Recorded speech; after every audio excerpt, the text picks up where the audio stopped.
Right, we're live. Doing a half-hour comedy thing for Punk for the Homeless. There is also Compass Children's Charity. If you can donate some money to them, that's what this whole thing's in aid of. You know, that'd be great if you can. But yeah, if you can, that's great. Right.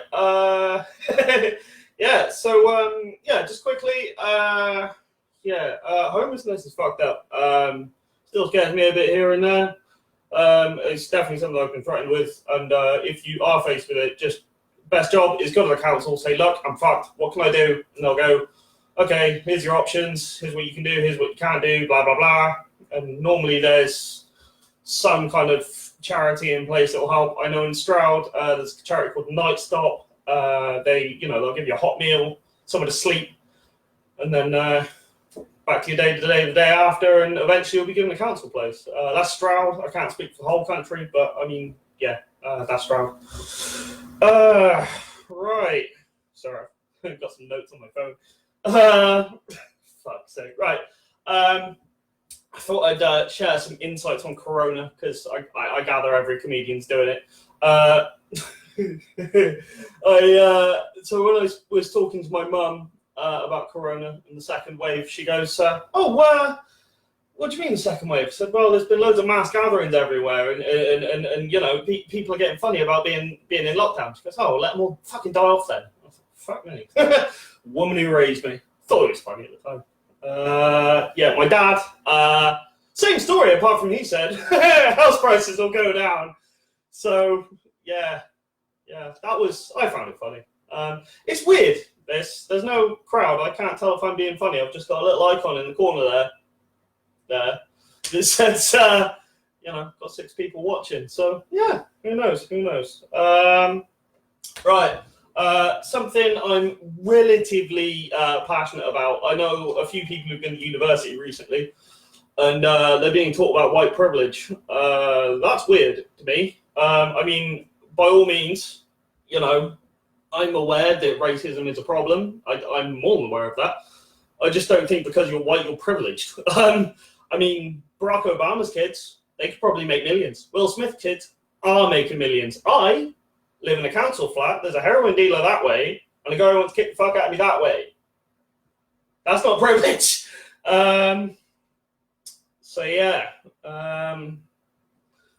There we go. That's what I think about white privilege. Right, funny story time. This one's not the best one, but the rest of them are really funny. Tinder. If you don't know what Tinder is, it's been drying up the prostitution market for, pun intended, for the last few years.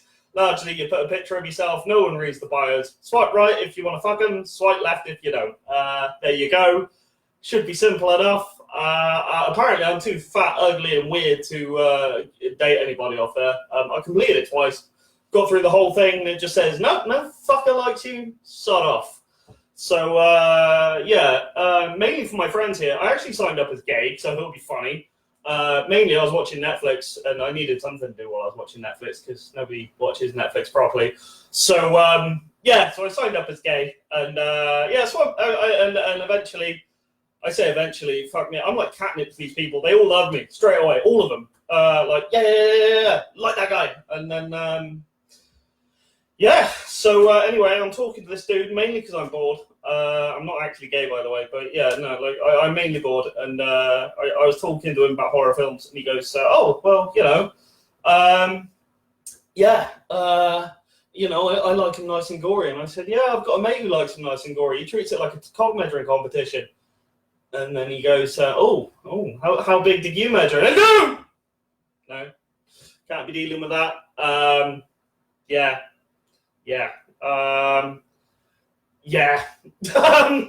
Again, weird with no crowd. I can't even tell if people are finding this funny. If you can give me some little laughy reacts or tell me to fuck off or whatever, I've got a nice little comment section on the side.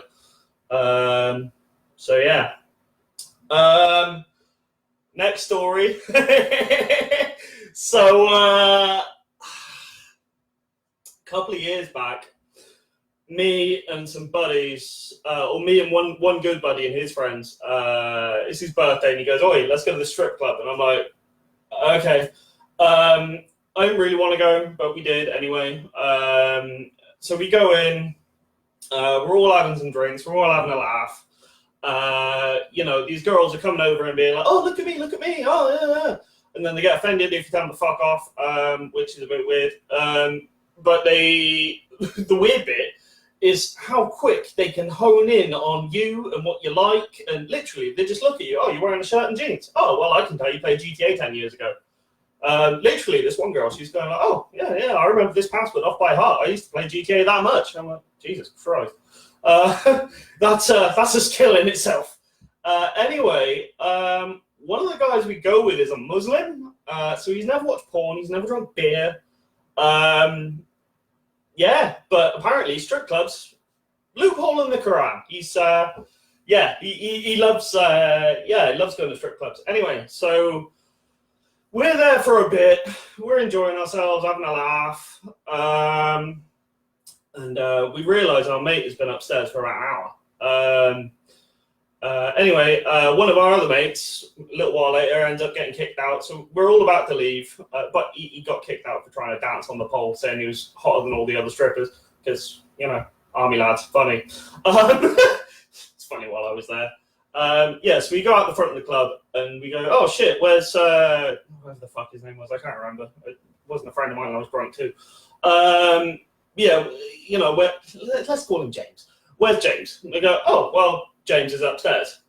"Well, you said to the security, can you go get James for us then if we're not allowed back in?" He goes, oh, okay. So he goes upstairs, he's hanging out for a bit, comes down, and goes, "No, he wants to stay." We go, "Look, mate, we're not fucking leaving, go get him." So James comes downstairs and he goes, Yeah, I've been upstairs for the last 2 hours. I really like it here. This one girl said she'd date me. She's wondering about my mum's cooking recipes and fucking everything else. Now, strippers cost like 50 quid for a quarter of an hour. He'd already been out there for a couple of hours by the time we're trying to get him to leave. We left at like 2:30 in the morning. The club didn't shut till 6:30. He was there all night, 10:30 till 6:30. Forgive me if the math is wrong. Jesus Christ. We figured out he must have spent at least $2,000 just strip it. So, Jesus. Yeah. There we go. There's a story for you. Right, I'm going to have a nice little rant now. Just a little one. Something that's really been annoying me over this whole corona epidemic is old people, or more the point, older women. Not elderly, but older. 60, 70. Because, you're in Tesco's, you're pushing your trolley around, and then there's one round the corner where you can't see, and then you nearly bump into her. And she gets all pissed off with you for being too close. And then you have to apologise. I personally am too polite at all times. So I apologise. She has a go at me. Then I keep walking, and then she mumbles under her breath, and I'm thinking, I've just been perfectly polite, and you were the one being out of order. What the fuck am I supposed to do here? Had the same problem the other day. That Tesco's was a couple of weeks ago. There was another one at my local little shop, the Co-op.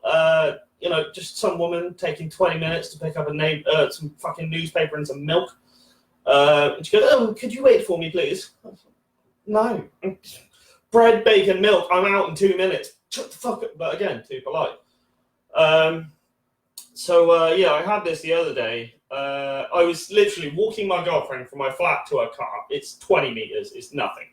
So I just throw some shoes on, walk her out, and anyway, this little old dick, not little old. She wasn't a little old dear. She's a plenty bitch. Anyway, she goes, "Hey, your shoes are undone." I go, "Yeah, I know. It doesn't matter." She goes, "Oh, but it's really important that you tie them up." I go, "No, I'm 30 years old and I can look after myself."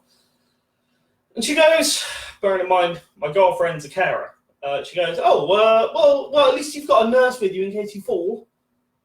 fuck me, I'm retarded as well, just because I can't be able to put down my fucking shoes. So, yeah. What can I say? That's a bit weird. Again, it's but I've been researching comedy. It's my first gig. I figure, you make some jokes, you crack some jokes. If they're good, they're good. If they're funny, they're funny. I don't know. Simply. Because, yeah, I who knows? Who knows? I'm just going to keep cracking jokes until I'm done. Right. Oh, shit. This one I'm proud of. So, in case you're all aware, or I'll make you aware, there's going to be next year, September 2021, assuming Corona permitting, whatever, Eddie Hall is going to go up against a guy called Hathor Fjorgensen, something like that. It's going to be the world's heaviest boxing fight. Largely, they were world's strongest man, 17 and 18. I think they both managed to piss each other off in some way or another. There has been hype videos on Facebook. I've mainly been ignoring them. Yeah. But these dudes are fucking huge. They weigh like 28 stone. Their quads are like literally the size of my waist. Having a quick Google, 32 inches. I mean, that's just under the size of my waist. And that's per quad. That's just crazy to me. So yeah, anyway, I was thinking they should probably just not box. Because, I mean, I wonder how the cardio is going to do, carrying all that muscle around. I mean, I'm curious. I mean, hopefully they can do a good job. I don't know.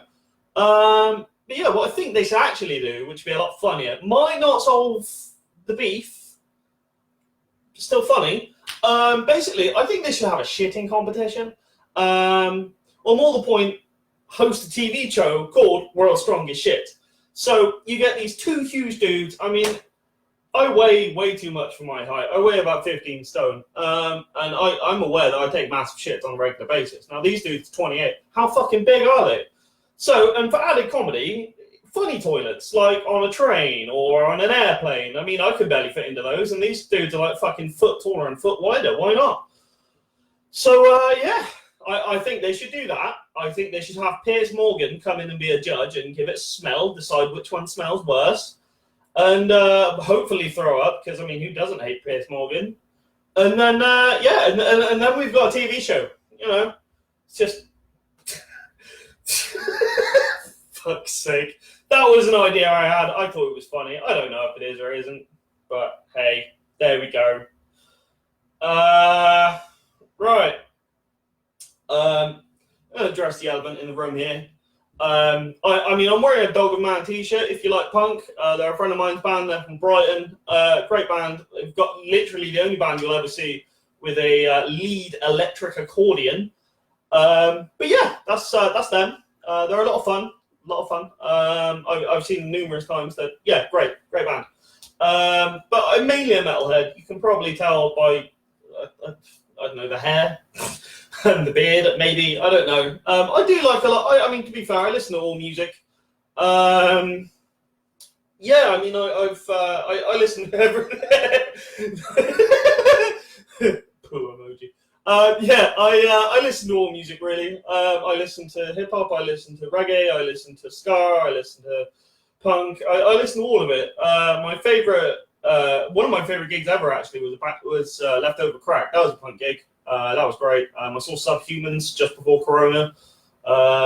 So yeah, definitely like punk. So I thought I'd just throw that in there. Also, one of my favorite things about punk is that you have ska and punk on the same gig a lot of the time, which is great. So it was, often they put the two together. That is fucking lovely. I love that. That's great.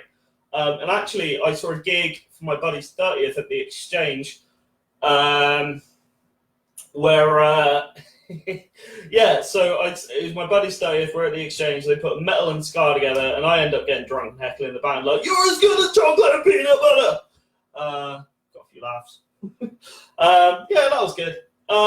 Anyway, while we're talking about the Exchange, bear with me. While we're talking about the Exchange, Funniest thing that ever happened. Second most funny thing that ever happened in my life happened at the exchange. I'll get to the first funniest afterwards. Second funniest thing that ever happened. So first time I went to a gig that started at midnight. I'm there, I'm thinking, why the fuck does it start at midnight? I don't know, don't care. I love music, I'm going to the front of the queue, I'm going to be the first one to get in. I happen to need a shit. So, yeah, sorry, shit jokes. Yeah, so I really need a shit, and this was handy because I was at the front of the queue. So I run upstairs, find the one cubicle in the bathroom, storm in there. As I said earlier, I'm a big bloke. I'm sat there for a while. Mum, I believe you're watching this. If you are, I'm sorry, okay? Right, so we're there. I said we. I'm there. I'm taking the shit. I'm there for like a quarter of an hour. And then all I hear is bang, bang, bang, bang, bang. I'm like, wait, what the fuck? What the fuck? Oh, what the fuck's going on here? Yeah, so it turns out the gigs that start at midnight, people like to do cocaine and MDMA in the one and only cubicle I've taken this massive shit in. I didn't know this. No fucker told me. I'm sure my friends came along and went, ha ha ha, you went, yeah, buddy. Luckily, I didn't get my head kicked in. But what was fucking ridiculous, and I'll remember until the day I die, I opened the door, and the queue is going out the bathroom, down the hallway, down the corner of the hallway, down the stairs, and round the corner. So anyway, I'm just shuffling by, and people are like, you know, some of them are giving me dodgy looks, some of them are laughing at me, some of them are laughing in general. Well, they think I've just been taking cocaine for a quarter of an hour, I don't know. But yeah, so that happened. That was crazy, completely crazy. The first funniest story is coming up in 1 second. I forgot one of the bits on my little thing. Yeah, just to finish off the whole metal thing. In case you're wondering what metalheads are like, we're lovely. We are. I can't speak for everybody, but to a large degree, you know, we're lovely. We're nice people. Best example I can give you. I went to go see Kerry King at signing down in Brighton. So I go to Brighton. I'm in the queue. I'm like third from the front because I'm a fucking nerd who gets everywhere early. So I'm in this queue. Eventually, the queue ends up going like down the road, up the road, and round the corner. It's fucking 300 people easily. He was there for like 4 hours. Yeah. Anyway, this little old dear, like one of those lovely ones, not the pretentious ones. She comes up and she looks in and she goes, "Oh, hello. What are you all doing here?" So, "Oh, we're seeing a guitarist." Because, you know, a bit awkward. And she goes, "Oh, what band's in?" Slayer. And she's like, "Oh," looks a bit horrified, looks around and realizes everybody looks like the kind of people that the news tells you to just stay the fuck away from. It's weird because, I mean, I get it. We all look like that. We've all got fucking, you know, skulls and shit and tattoos and whatever, bald heads, all that scary shit. But we're all lovely. I'm sure of it. I've met plenty of us. We're all lovely. Anyway, yeah. So some of these people, they sit there, they're having a laugh, and yeah. Sorry, the old lady. She goes. It's a bit awkward for a minute or two, until some fucking comedian, actually not me, goes fit, and then we all burst into laughter and back to cracking South Park jokes and making Peter Griffin noises and all that other weird stuff when you're awkward in front of people you don't know all that well. Yeah, right. So, this is awkward. I was asked to do half an hour. I thought my set would last longer. I'm going to have to cut it short a little bit early, but I'm going to leave with you the funniest thing that I've ever witnessed. I hope that it's funny. I wasn't planning to put this in the set, but hey, here we go. Right, so me and my mate, we go to his nephew's birthday over the local Wetherspoons, back before Wetherspoons were ostracized. This was a great day. We all had a laugh. Me and the kid's uncle. I mean, the kid's 18. My buddy, he's, I don't know, 28, whatever. I'm obviously however old I was then, 28, 30, 29, somewhere around there. Anyway, this girl walks in. She's fucking gorgeous. Comes in, sits down. And my buddy, big fella as well, very handy for the story. He goes, hey, mate, to one of these kids, like, hey, so you know, you should you should try and get with her. And he goes, oh, mate, I already have. Like, what, really? You had sex with her? And she goes, no, I didn't have sex with her. Well, what do you mean then, buddy? Are you just making shit up or what? And he goes, well, you know. My buddy, the fucking hero he is, he turns to her. He goes, excuse me, love. Excuse me. This cunt here said he fingered you. Seriously, what the fuck? And, like, everybody is in stitches. And she's just going, oh, I've heard you're the uncle, whatever. You're a bit of a pain in the ass. Scrouge of the family. Scrouge? Scorn of the family, whatever. Yeah. Yeah, again. Yeah. Weird with no laughter. I can't tell if this is funny whether you had to be there for that one. I don't know. I don't know if I'm executing these properly or anything. This is strange. Anyway, to everyone that has been watching, thank you. We've got up to 12 views at one point. That's definitely better than my streaming history. If you particularly liked it, give my streaming thing a like. I'm going to change it to my comedy thing, or probably both tomorrow. I can't today because it overlaps. Yeah, you can only change your name once every 2 weeks or something, and I've been fucking about with it. So yeah, anyway, if you were a particularly big fan, go on Facebook, Johnny HBG, hilariously bad gamer, and tomorrow I'll put /comedy after it. Yeah, again, if you're feeling rich and you want to donate to the Compass Children's Charity, please do. And yeah, Punk for the Homeless. Thank you for having me. It's been beautiful. I'm sorry it wasn't 30 minutes. I don't have any more jokes. I could sit here and pretend to laugh. I gather a lot of people like that. That one is the genuine one. Anyway, I'm fucking off. Thank you.